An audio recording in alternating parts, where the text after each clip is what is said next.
গাজা সিটির তুফা এলাকায় অবস্থিত আয়বাকি মসজিদটি ছিল ইতিহাস, সংস্কৃতি ও স্থাপত্য ঐতিহ্যের এক অনন্য নিদর্শন। প্রায় ৭৫০ বছর আগে ১৩ শতকে মিশরের মামলুক শাসকরা এই মসজিদ নির্মাণ করেন।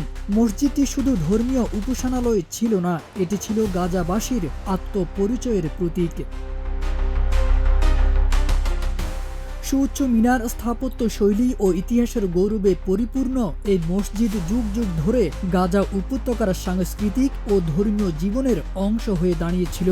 কিন্তু সেই ইতিহাস আজ ধ্বংসস্তূপে পরিণত হয়েছে ইসরায়েলের বোমা হামলায়।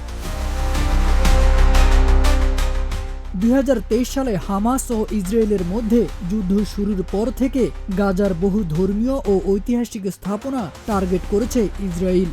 এর আগেও তারা গাজার উত্তরাঞ্চলের প্রাচীন ওমরি মসজিদ ধ্বংস করেছে, যার বয়স ছিল প্রায় ১৪০০ বছর।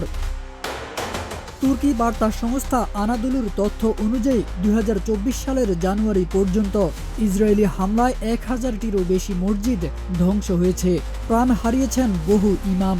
সম্প্রতি গাজা সিটিতে হামলার মাত্রা আরও বেড়েছে।